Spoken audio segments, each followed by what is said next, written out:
आप सबको जय मसीह की। The theme of our worship this morning is we are judged by our words which reveal what is in our hearts.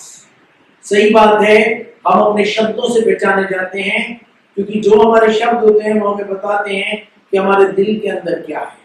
प्रभु परमेश्वर हमें ऐसी तौफीक और ताकत दें कि हम अपने दिल की और अपने दिल के थॉट्स की इतनी चिंता करें कि हमारे मुंह से जो शब्द निकले वो इतने अच्छे हों कि जिसमें कोई भी ऐसी बात ना हो जो कि किसी के लिए भी गंदी हो। और अगर हमारे मुंह से कुछ भी गंदा निकलता है वो हमारे को प्रदर्शित करता है कि हमारे दिल में आपके लिए क्या फीलिंग्स है। तो आइए हम सब अपने सुरों को खुदा के हज़ूर झुकाएं। आए खुदावंद, हम तुझसे प्रार्थना करते हैं कि तू अपने लोगों को जानता है और आपने अपने लोगों को कहा अपने दिलों को इतना पाक और साफ कर लो कि उसके अंदर किसी के लिए कोई भी कीना, कोई भी द्वेष ना हो, ताकि तुम्हारे मुंह से जब भी कोई बात निकले तो इतनी अच्छी निकले कि लोग तुम्हारी बातों को देख कर कहें सच में, क्योंकि what is in our heart comes out of our mouth. तो खुदावंद, हम तुझसे दुआ करते हैं हम तेरे वचन में, तेरी अगुवाई में आगे बढ़ते जाएं और तेरी बरकत हमें मिलती जाए। यीशु के नाम से मांगते हैं, आमीन। ये समय होगा कि हम सब अपने घरों पर अपना पहला गाना गाएंगे।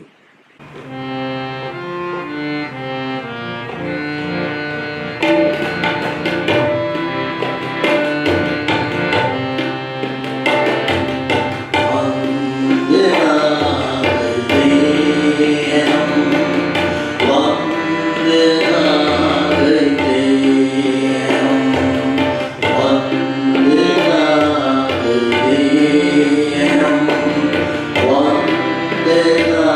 करते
इस समय हमारे बीच में पढ़ी जाएगी ओल्ड टेस्टमेंट रीडिंग, जो कि ली गई है यिर्मयाह की पुस्तक, उसका 23वां अध्याय, उसकी 23 से 32 आयत, और मिस अनुश्री दास इसके पढ़ने में हमारी अगुवाई करेंगी।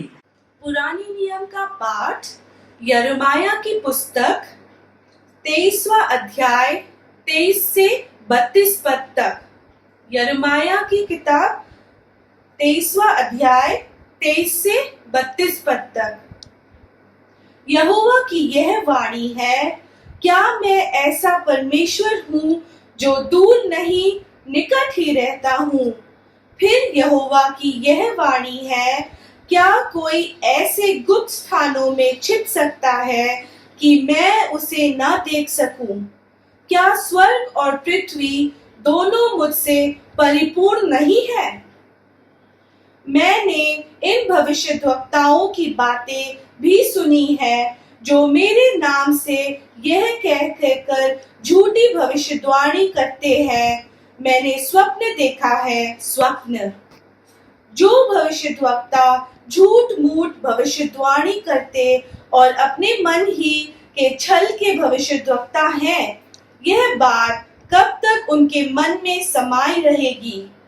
जैसे मेरी प्रजा के लोगों के पुरखा मेरा नाम भूल कर बाल का नाम लेने लगे थे, वैसे ही अब मैं भविष्यद्वक्ता उन्हें अपने अपने स्वप्न बता कर मेरा नाम भुलाना चाहते हैं। यदि किसी भविष्यद्वक्ता ने स्वप्न देखा हो तो वह उसे बताए, परंतु जिस किसी ने मेरा वचन सुना हो तो वह मेरा वचन सच्चाई से सुनाए। यहोवा की यह वाणी है, कहाँ भूसा और कहाँ गेहूं। यहोवा की यह भी वाणी है, क्या मेरा वचन आग सा नहीं है। फिर क्या वह ऐसा हथौड़ा नहीं जो पत्थर को फोड़ डाले।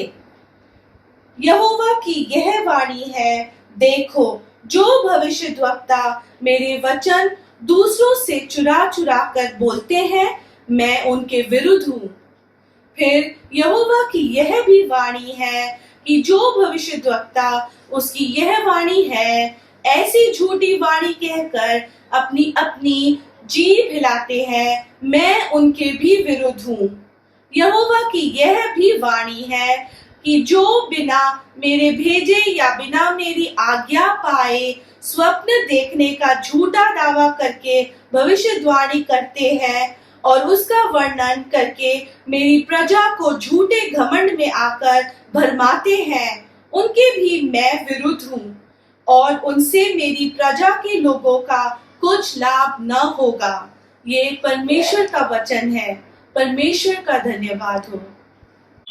इस समय हमारे बीच में पढ़ी जाएगी भजन 141, Psalm 141 verse 1 to 10, and mister Zeeshan Saran इसके पढ़ने में हमारी अगुवाई करेंगे। पुराने नियम का पाठ भजन संहिता 141 1 से 10, Psalms 141 1 to 10।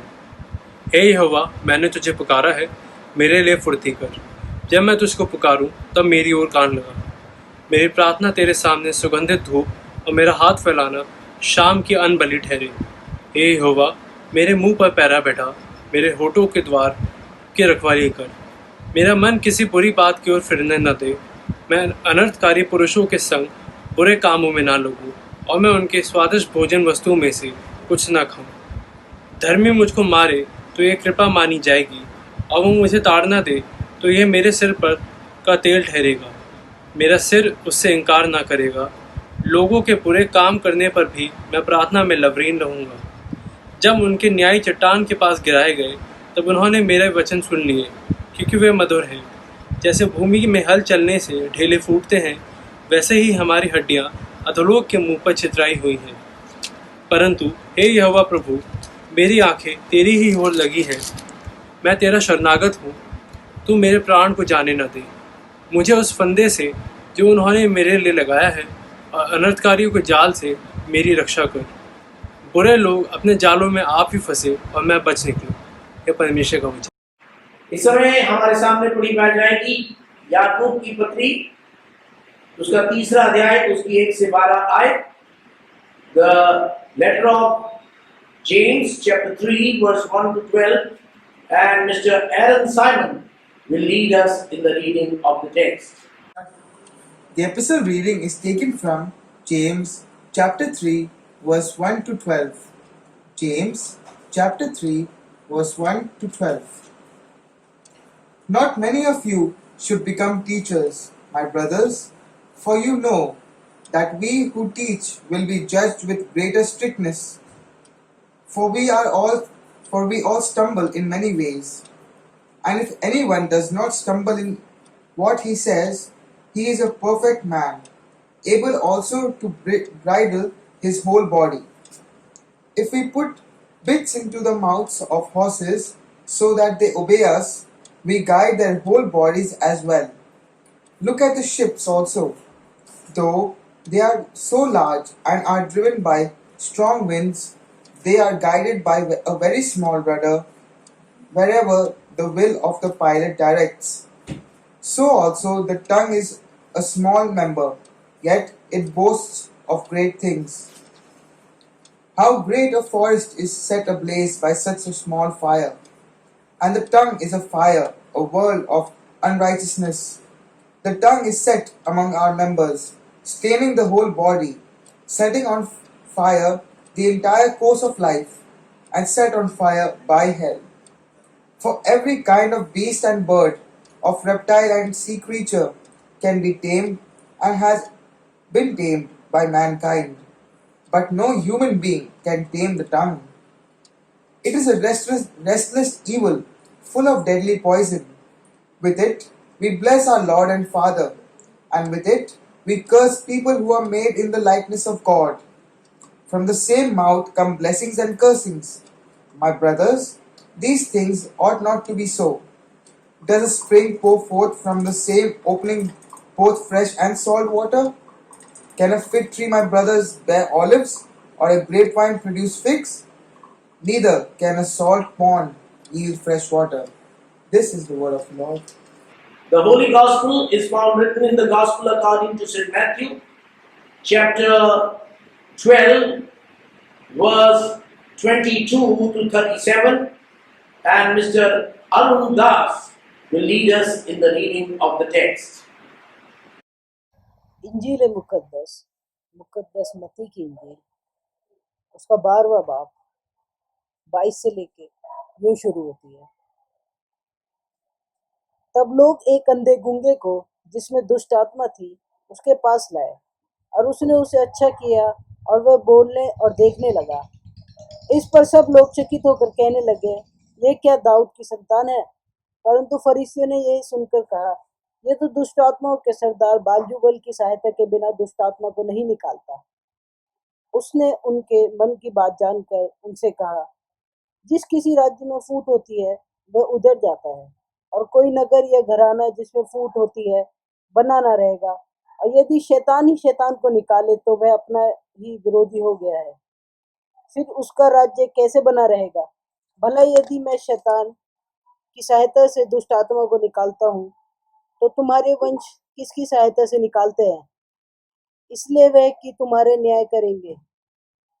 पर यदि मैं परमेश्वर की आत्मा की सहायता से दुष्ट आत्मा को निकालता हूँ तो परमेश्वर का राज्य तुम्हारे पास आ पहुंचा है। यह कैसे कोई मनुष्य किसी बलवंत के घर में घुसकर उसका माल लूट सकता है, जब तक कि पहले वह उस बलवंत को ना बांध ले, तब वह उसका घर लूट लेगा। जो मेरे साथ नहीं वह मेरे विरोध में है, और जो मेरे साथ नहीं बटोरता वह बिखेरता है। इसलिए मैं तुमसे कहता हूँ कि मनुष्य का सब प्रकार का पाप और निंदा क्षमा की जाएगी, परंतु पवित्र आत्मा की निंदा क्षमा न की जाएगी। जो कोई मनुष्य के पुत्र के विरोध में कोई बात कहेगा उसका यह अपराध क्षमा किया जाएगा, परंतु जो कोई पवित्र आत्मा के विरोध में कुछ कहेगा उसका अपराध ना तो इस लोक में और ना परलोक में क्षमा किया जाएगा। यदि पेड़ को अच्छा कहो तो उसके फल को भी अच्छा कहो, या पेड़ को निकम्मा कहो तो उसके फल को भी निकम्मा कहो, क्योंकि पेड़ अपने फल ही से पहचाना जाता है। हे साहब के बच्चों, तुम बुरे होकर कैसे अच्छी बातें कह सकते हो? क्योंकि जो मन में भरा है वही मुंह से आता है। भला मनुष्य मन के भले भंडार से भली बातें निकालता है, अब बुरा मनुष्य बुरे भंडार से बुरी बातें निकालता है। और मैं तुमसे कहता हूँ कि जो जो निकम्मी बातें मनुष्य कहेंगे, न्याय के दिन वे हर एक उस बात का लेखा देंगे। क्योंकि तू अपनी बातों के कारण निर्दोष और अपनी बातों ही के कारण दोषी ठहराया जाएगा। ये परमेश्वर का वचन है। परमेश्वर का धन्यवाद। Let us pray. May the words of my mouth and the meditations of all our hearts be acceptable in thy sight, O Lord, our strength and our Redeemer. Amen. If you look at the Old Testament reading, अगर हम यिर्मयाह की पुस्तक उसका 23वां अध्याय उसकी 23 से 32 आयत को पढ़ते हैं, जो कि अभी हमारे सामने पढ़ी गई, तो हम देखते हैं यिर्मयाह नबी बिल्कुल क्लियरली अपने लोगों को, चर्च को बता रहे हैं कि गॉड इज एवरीवेयर। खुदावंद हर जगह पे प्रेजेंट है, एंड कोई भी ऐसी जगह नहीं है जहां पर परमेश्वर मौजूद ना हो। यानी परमेश्वर से आप बच नहीं सकते। खुदावंद की आंखें आपको हर जगह पर देख रही हैं, वो आप उससे छुप नहीं सकते। कोई ऐसी जगह नहीं है where he can not see you. यानी यिर्मयाह कहता है कि हेवन और अर्थ उसके सामने सब प्रत्यक्ष है। यानी God is making clear to Jeremiah that the dreams and lies which have been invented by people, यानी मतलब कुछ लोग तो परमेश्वर का वचन में से पढ़ा रहे हैं और कुछ लोग अपनी अपनी कहानियां बनाए चले जा रहे हैं। तो परमेश्वर कह रहा है जो वचन में से पढ़ा रहे हैं वो बिल्कुल सही है, क्योंकि वो वचन पढ़ा रहे हैं, क्योंकि वचन जो है वो वीट की तरह है, वो गेहूं की तरह है। और जो सिर्फ इधर उधर की कहानियां बना रहे हैं वो लोग जो हैं, ऐसे लीडर्स जो हैं जो वचन से नहीं बता रहे, जो वचन में लिखा है हमें वही बताना है।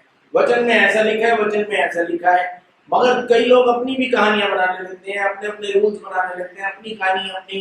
तो परमेश्वर कह रहा है ऐसे लोग, यिर्मयाह के द्वारा परमेश्वर बता रहा है ऐसे लोग जो हैं वो भूसे के समान हैं। अब भूसा और गेहूं में कितना डिफरेंस है। अगर आप भी किसी के घर खाना खाने जाएं और वो कहे मैंने आपके लिए भूसा बनाया है, तो आप इस बात को पसंद नहीं करेंगे। मगर आपके सामने अगर गेहूं की रोटी रखी जाएगी तो वो आपको अच्छी भी लगेगी और भूसा आपको अच्छा भी नहीं लगेगा। तो परमेश्वर अपने वचन को गेहूं से मिला रहे हैं और दुनियावी बातों को, ड्रीम्स को, फॉल्स टीचिंग्स को, हर प्रकार की उसको वो कह रहे हैं वो चेफ है, वो भूसा है। यानी भूसे और गेहूं का कोई मेल नहीं है। और परमेश्वर मुझे और आपको कहता है परमेश्वर के वचन में। तो इसलिए पादरियों को, टीचर्स को, सबको परमेश्वर के वचन को ही दारोमदार रखकर आगे बढ़ना है। खुदावंद दिल से चाहता है कि उसका वचन प्रीच किया जाए, उसका वचन बताया जाए, इधर उधर की बातें नहीं बतानी। क्यों वचन बताया जाए? क्योंकि परमेश्वर का वचन हथौड़े जैसा है, वो हमारे अंदर से अरे गंदगी को कूट डालता, निकाल लाता है। और उसका वचन जो है फायर जैसा है, वो हमारे को प्रदीप्त कर देता है। उसकी आग जो है हमारे गंदगी को जला देती है, अच्छाइयों को हमारे अंदर भर देती है। इसलिए परमेश्वर कह रहा है मेरे वचन की तरफ तुम गौर किया करो।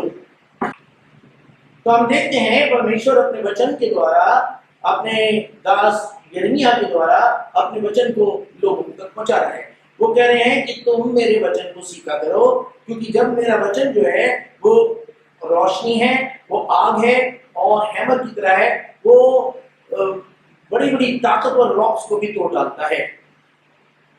खुदावंद कहता है only true shepherd who are sent by the Lord proclaim the word of God faithfully। यानी ट्रू जो शेपर्ड्स हैं, जो अच्छे चरवाहे हैं, वो अपने भेड़ों को फेथफुली शब्द को देते हैं। अगर हम देखें by very nature God is forgiving, परमेश्वर की आदत है फॉरगिव करना, वो हमें माफ करता रहता है।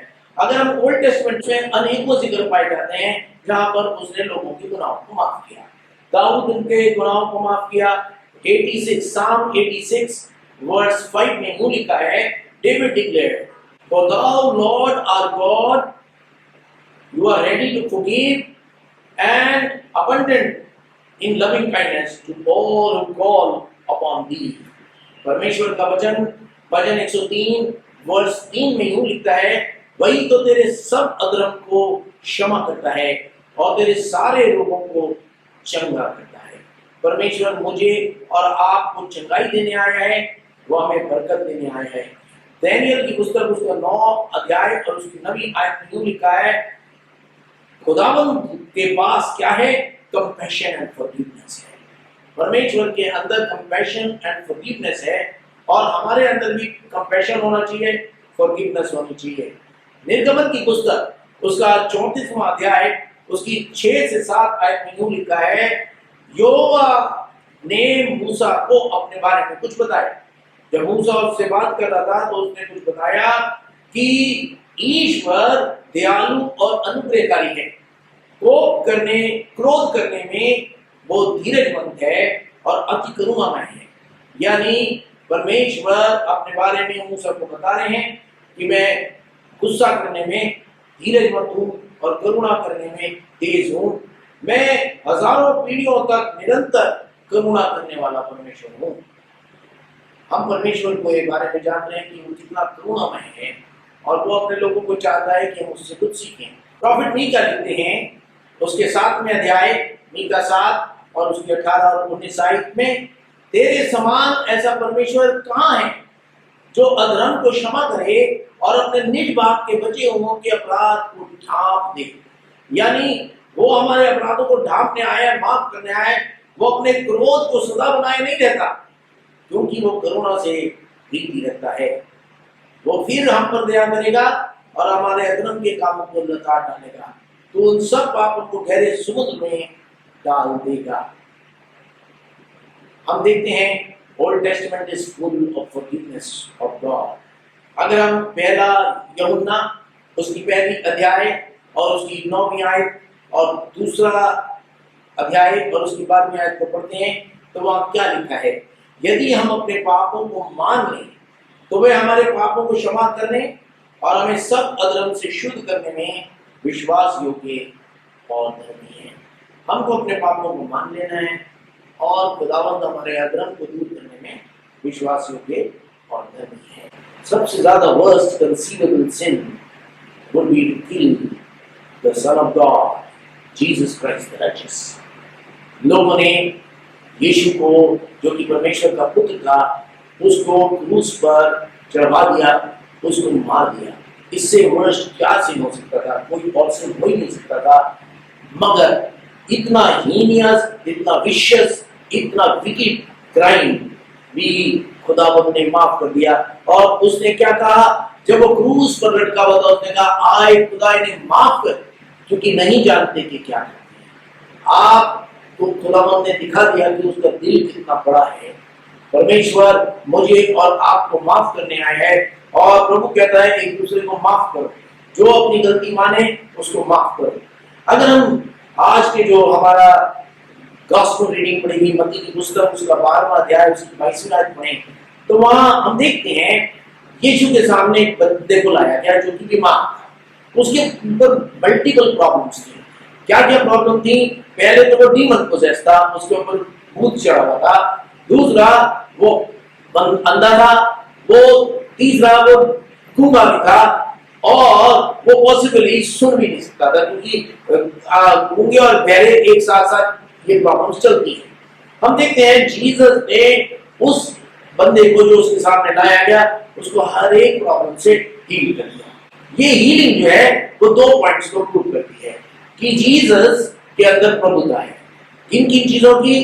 कि या वो डीमंस को निकाल के फेंक सकते हैं, वो अशुद्ध आत्माओं को निकाल के फेंक सकते हैं, और दूसरा वो बीमारी को चंगा कर सकते हैं हर प्रकार की, और तीसरा वो इवन मुर्दे में जान डाल सकते हैं, जैसे कि उसने लाजर में जान डाल दी। और भी बहुत से रेफरेंसेस हैं। तो हम देखते हैं यीशु की सुपर नेचुरल पावर सारी तरफ सबको प्रत्यक्ष हो गई और उसकी पावर के ऊपर किसी को क्वेश्चन हो ही नहीं सकता था, क्योंकि इतने बड़े बड़े काम उनके बीच में हो रहे थे। मगर फिर भी जो वर्ल्ड था वो उसकी तरफ आकर्षित नहीं हुआ। ऐसा क्या हो गया कि जब इतने बड़े बड़े काम हो रहे थे, जो कि अचंभे से बढ़कर काम थे, अचंभित कर देने वाले काम थे, फिर भी यीशु की आइडेंटिटी को उन्हें शक क्यों रहा, एंड उसकी ग्रेट पावर के ऊपर शक क्यों कर रहे थे वो लोग? इसलिए क्योंकि उन्होंने अपने अंदर एक माइंड सेट बना लिया था। कई बार हम अपने अंदर एक माइंड सेट बना लेते हैं और वो हमारे अंदर से निकलता ही नहीं है। हम किसी के बारे में बुरा सोचने लगते हैं कि ये तो बुरा है तो मेरे लफर बुरा ही करेगा, मगर वो माइंडसेट हटेगा कब? आप जब तक हटाएंगे नहीं। वो यीशु की ग्रेट पावर को तो देख रहे थे, मगर वो फिर भी नहीं उसके ऊपर विश्वास कर रहे थे, क्योंकि उन्होंने अपने अंदर एक माइंडसेट बना लिया था। और वो माइंडसेट क्या था कि जब मसीह आएगा तो राजा की तरह आएगा, वो घोड़े के ऊपर बैठा हुआ आएगा, उसके हाथ में तलवार होगी, वो ऐसा करेगा, वो वैसा करेगा, और वो एक राजा होगा, उसके साथ सोल्जर्स होंगे, चैरियट्स होंगे। ऐसा उनका थॉट बन गया था। और यीशु 12 चेलों के साथ गरीबों के बीच में, अंधों के बीच में, लंगड़ों, काढ़ों, बीमारों के बीच में चंगाइयां कर रहे थे, और उनके पास कोई भी आदमी नहीं थी, सिर्फ 12 चेले थे, और वो भी मछुए थे। कोई मछुआ था, कोई और ट्रेड में से आया था, मगर 12 कोई भी ऐसे नहीं थे जिनके हाथ में बड़ी तलवारें हो, या उन्होंने कोई सोल्जर का ड्रेस पहना हुआ हो, या कोई बड़ी उसके पास घोड़े गाड़े या बर्छे और ऐसी चीजें हो जिससे वो सोल्जर दिखाई दे। क्योंकि यीशु एक वर्ल्डली कॉन्कर, एक वर्ल्डली राजा की तरह नहीं आया, इसलिए वो उसको पहचान नहीं पाए। जबकि वो वर्ल्डली राजा से भी कहीं ज्यादा काम कर रहा था। वो काम कर रहा था जो कि कोई इंसान कर ही नहीं सकता, चाहे वो राजा हो चाहे वो रंग हो। वो दुष्ट आत्माओं को निकाल रहा था, और लोग जो थे अब उसके अच्छे कामों को देख के भी उसकी तारीफ नहीं कर रहे थे। उन्होंने कहा ये दुष्टों के सरदार यानी बेल्ज़ेबुल के द्वारा, यानी शैतान के द्वारा ही कास्ट आउट द डीमंस, यानी मतलब ये जो है, ये जो आत्माओं को निकाल रहा है, बुरी आत्माओं को निकाल रहा है, ये जो है शैतान की ताकत से कर रहा है। यीशु क्या कह रहे थे कि मैं शैतान से ज्यादा ताकतवर होने के कारण शैतान को बाहर फेंक देता हूँ, निकाल के उसकी टेरिटरी से बाहर कर देता हूँ। यानी परमेश्वर मुझे और आपको कह रहा है, हमको विजय पानी है शैतान के ऊपर, क्योंकि शैतान हमारे दिलों को मिसगाइड करता है। हमें इन सब चीजों में बिल्कुल भी अपने दिमाग को नहीं लगाना, हमको उसके वचन पर अपने दिमाग को लगाना है। और जब वचन पर दिमाग को लगाएंगे तो कुछ भी आपके साथ बुरा नहीं होगा। यानी यीशु ने फिर बोला कि अगर मैं शैतान की ताकत से निकालता हूं तो तुम्हारे जो बच्चे हैं वो किसकी ताकत से निकालते हैं? अब क्वेश्चन आता है कि ये किन के कैसे बोल रहे हैं। यानी अगर हम देखें दूसरा राजा उसकी दूसरी अध्याय और उसकी तीसरी आयत, तो वहां हम देखते हैं तीसरी आयत में sons of the prophet came to him, यानी मैं आपको पृष्ठभूमि समझा दूं। इलाइजा जो था वो उठा लिया जाने वाला था, और इलीशा उसके पीछे पीछे चल रहा था। तो ये एक जगह पर आए, बैतल की जगह पे आए।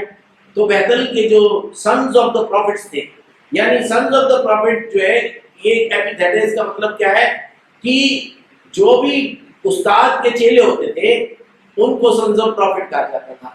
यानी जो इलाइजा था उसका चेला कौन था? इलीशा था, और वो उसके पीछे पीछे चल रहा था। मगर बैतल में जो प्रॉफिट्स थे, उनके जो चेले थे, वो आके कहने लगे, तुझे पता है तेरा जो स्वामी है वो आज उठा लिया जाएगा। और उसने कहा तुम मुझसे बात मत करो, आई लेट मी कंसंट्रेट।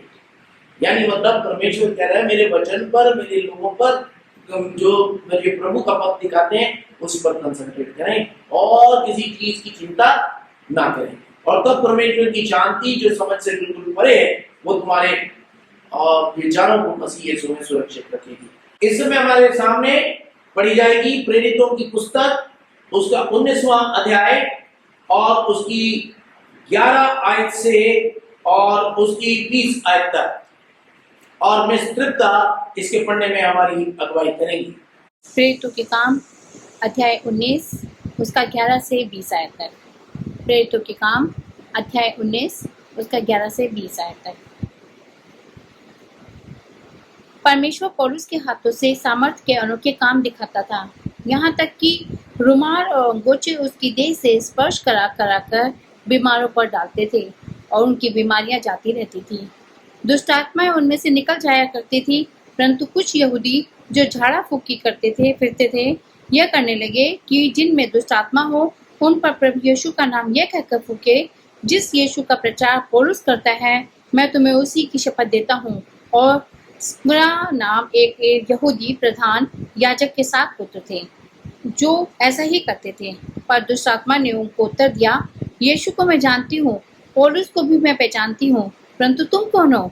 और उस मनुष्य ने जिसमें दुष्ट आत्माएं थी उन पर लपक कर उन्हें वश में लाकर उन पर ऐसा उपद्रव किया कि वे नंगे और घायल होकर उस घर से निकल भागे। यह बात इफिसुस के रहने वाले सब यहूदी और यूनानी भी जान गए और उन सब पर भय छा गया और प्रभु यीशु के नाम की बढ़ाई हुई। जिन्होंने विश्वास किया उनमें से बहुतों ने आकर अपने अपने कामों को मान लिया और प्रकट किया। जादू करने वालों में से बहुतों ने अपनी अपनी पोथियां इकट्ठी करके सबके सामने जला दी, और जब उनका दाम जोड़ा गया तो 50,000 चांदी के सिक्कों के बराबर निकला। इस प्रकार प्रभु का वचन बलपूर्वक फैलता और प्रबल होता गया। यह परमेश्वर का वचन है। परमेश्वर का धन्यवाद हो।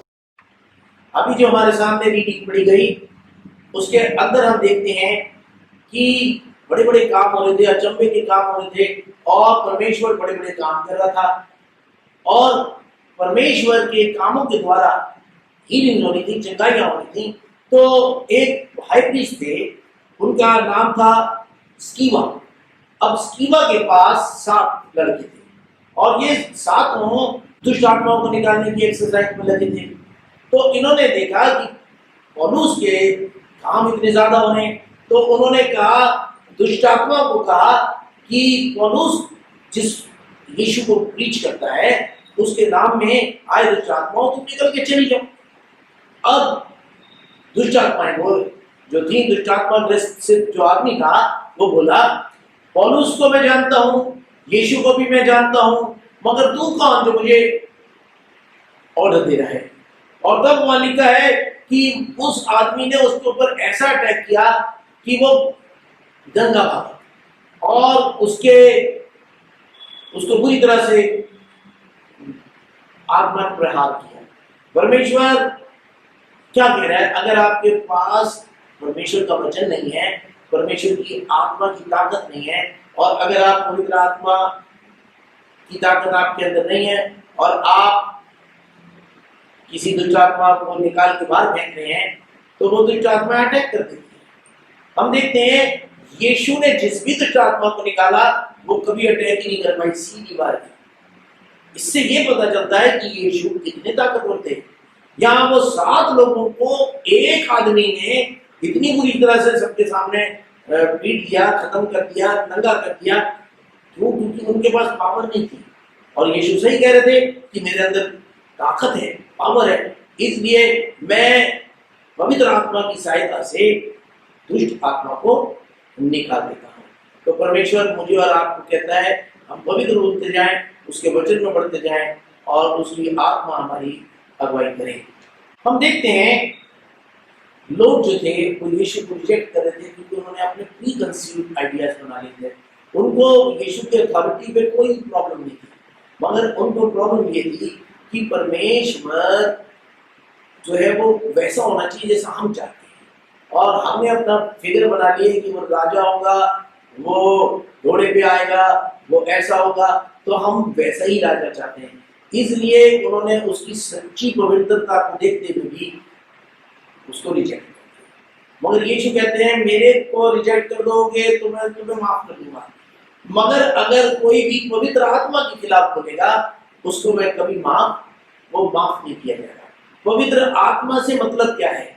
यानी मतलब कई बार हम लोगों की आत्मा को जानते हैं कि यह आत्मा अच्छा है, ये इंसान अच्छा है, मगर अपने फायदे के लिए, अपने फायदे के चलते हम अच्छे इंसान को भी पूरी तरह से बेइज्जत करना चालू कर देते हैं। हम अच्छे इंसान की बुराई करने लगते हैं। हम जानते हैं ये मदद करने वाला अच्छा और नेक इंसान है, मगर हम उसकी बुराई करते हैं। क्यों करने लगते हैं? परमेश्वर कह रहा है तुम उस पवित्र आत्मा जो कि अच्छे काम करा रही है उस बंदे से, उसकी बुराई मत कर, क्योंकि वो पवित्र आत्मा है जो कि अच्छे काम कराती है। नहीं तो कौन किसी की मदद करके राजी है? कौन किसी की सुन के राजी है? कौन किसी के लिए खड़ा होने को राजी है? मगर पवित्र आत्मा अच्छे काम कराती है, पवित्र आत्मा अच्छी अगुवाई करती है। तो हम परमेश्वर कह रहा है हर चीज माफ कर दी जाएगी, मगर पवित्र आत्मा के खिलाफ किया हुआ काम माफ नहीं किया जाएगा। यानी कई बार हम जानते हैं कि दूसरा अच्छा है, यीशु और उसके चेले और उसके अनुयायी सबको ऐसा फेस करना पड़ता है। उसने कहा be harmless as doves and vigilant as serpents। आप सांप की तरह चकन्ने और कबूतर की तरह भोले बने। यीशु ने कहा अपने चेलों को और आने वाले टीचर्स को और चेलों को, मैं तुम्हें भेड़ों की नाई भेड़ियों के बीच में भेज रहा हूं। अब वो क्यों ऐसा कह रहा है यीशु? क्यों? क्योंकि जब ये अच्छे अच्छे जाके काम करेंगे तो लोग इनकी अच्छाई नहीं करेंगे, वो फिर भी इनकी बुराई करते हैं। क्यों? क्योंकि अच्छा काम जब कहा जाता है कि अच्छा करो तो अच्छा दिखना भी चाहिए। यानी मतलब कि हर चीज पारदर्शिता से होनी चाहिए, हर चीज पाकीज़गी से होनी चाहिए, कोई भी छुपे हुए ग्रे मैटर्स नहीं होने चाहिए। और जब आप अच्छे काम की तरफ बढ़ेंगे तो लोग आपके अच्छे कामों को देखकर भी आपकी बुराई करते हैं। यानी मतलब वो अच्छी तरह से जानते हैं अच्छा इंसान है, इसने हमारी मदद भी की, मगर वो उस मदद की भी चिंता नहीं करेंगे। और खुदावंद कह रहा है ये चीज, ये गुनाह माफ नहीं किया जाएगा। जो पवित्र आत्मा के खिलाफ बोलता है वो माफ नहीं किया जाएगा। यानी मतलब कोई भी किसी की मदद कर नहीं सकता जब तक आत्मा उसे प्रेरित न करे। वो अच्छे काम अगर कर रहा है तो वही आत्मा तो उसे प्रेरित कर रही है ना अच्छे काम करने को। और यीशु भी कह रहे थे मैं तुम्हारे साथ अच्छे ही काम कर रहा हूँ, मैंने तुम्हारे को कोई बुरा नहीं किया, कोई बुरा नहीं किया। मैं तलवार लेके नहीं आया हूँ तो भी मेरे काम तो अच्छे हैं। मैं अंधों को आंखें दे रहा हूँ, बहनों को चंगा कर रहा हूँ, गूंगों को शब्द दे रहा हूँ, सब चीजें, अंधों को आंखें मिल रही हैं। यानी मतलब हर प्रकार की, यहाँ तक कि मौत जिनकी होगी उनको भी मैं जिला रहा हूँ। तो मैं सारे काम क्या कर रहा हूँ? अच्छे कर रहा हूँ, फिर भी तुम बुराई कर रहे हो। क्यों? क्योंकि तुम उस आत्मा की, जिस आत्मा के द्वारा मैं यहाँ काम करने आया हूँ, यानी मैं अपना स्वर्ग का सिंहासन छोड़कर तुम्हारे बीच में आया हूँ, और तुम्हारे बीच में मैं कोई राजा और राज्य शान या वैभव में नहीं रहा हूँ।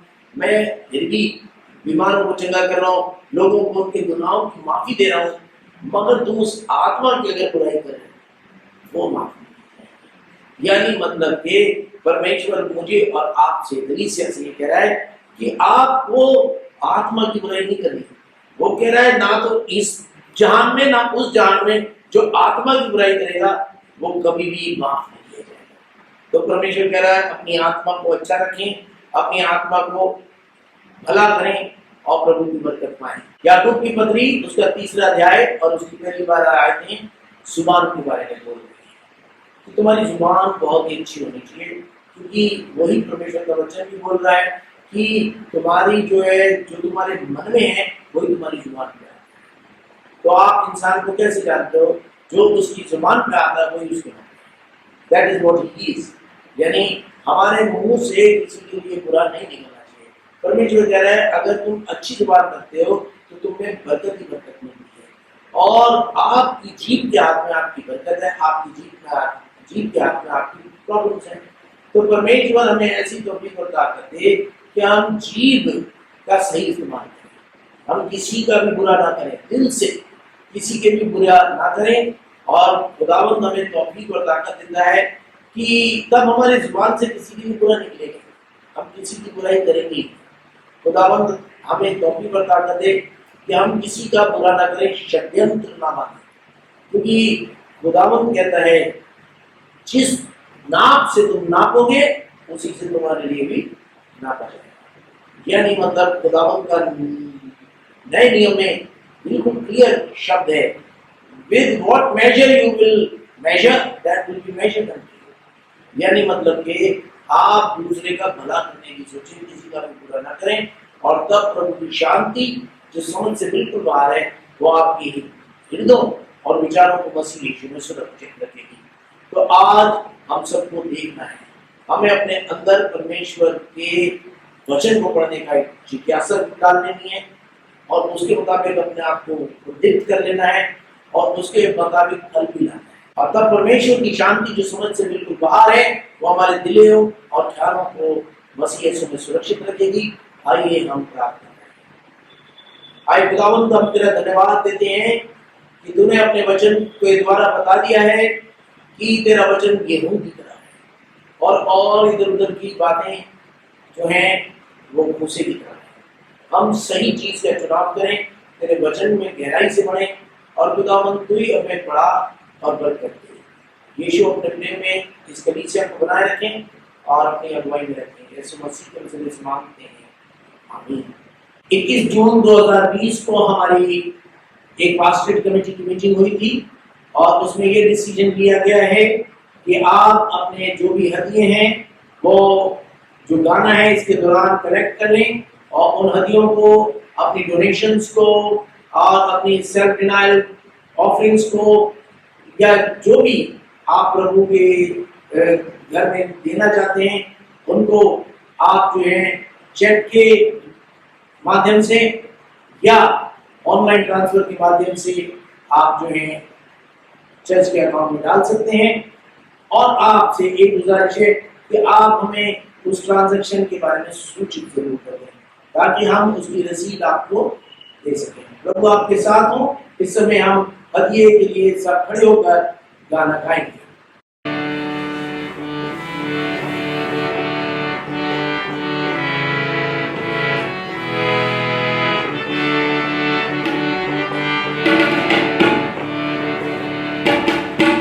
मेरे मुंशी अगर तेरा होगा धर्म, हम मसीहत के सांचे में ढल जाएंगे। मेरे मुंशी अगर तेरा होगा धर्म, हम मसीहत के सांचे में ढल जाएंगे। मेरे मुंशी अगर तेरा होगा धर्म, हम मसीहत के सांचे में ढल जाएंगे। हम मसीहत के सांचे में ढल जाएंगे। हम मसीहत के सांचे में ढल जाएंगे। ना सुनी अर्ज बंदों की तूने अगर, ना सुनी अर्ज बंदों की तूने अगर, तेरा दामन पकड़ कर मचल जाएंगे। मेरे मुंशी अगर तेरा होगा हम मसीहत के सांचे में ढल जाएंगे। मेरे मुंशी अगर तेरा होगा हम मसीहत के सांचे में ढल जाएंगे।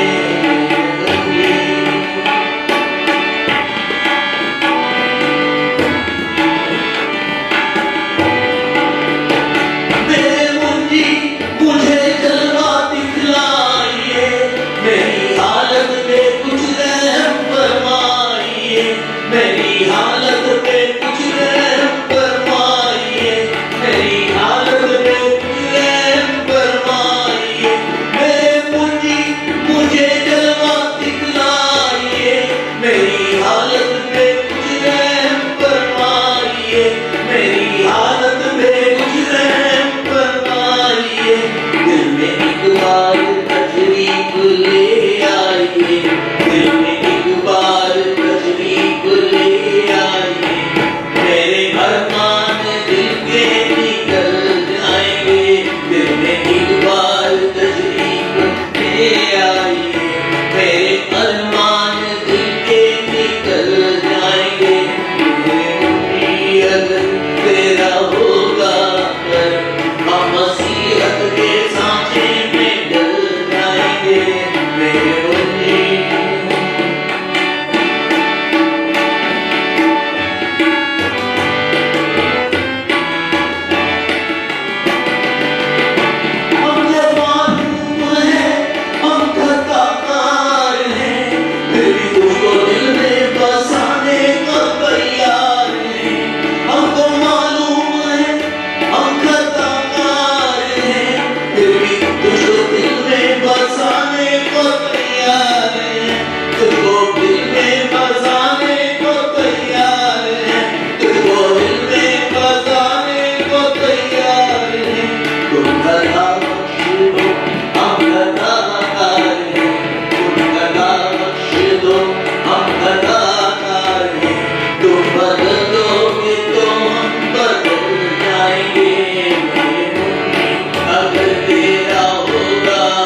हम हदिये की प्रार्थना में जाएंगे। अब हम सभा के द्वारा दिए गए भेंटों को प्रार्थना करें। प्रभु जी, हम कलीसिया के दिए हुए भेंटों को आपके पास लाते हैं। इनको स्वीकार कीजिए, इन पर अपना आशीष दीजिए। इसको जैसे हम कलीसिया के कामों के लिए, कलीसिया की भलाई के लिए इस्तेमाल कर सकें।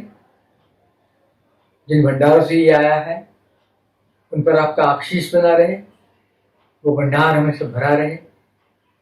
ये दुआ हम आपके बेटे यीशु मसीह के नाम से मांगते हैं, आमीन। Let us pray. Our Father, who art in heaven, hallowed be thy name. Thy kingdom come, thy will be done on earth as it is in heaven. Give us this day our daily bread, and forgive us our trespasses, as we forgive them that trespass against us. And lead us not into temptation, but deliver us from evil.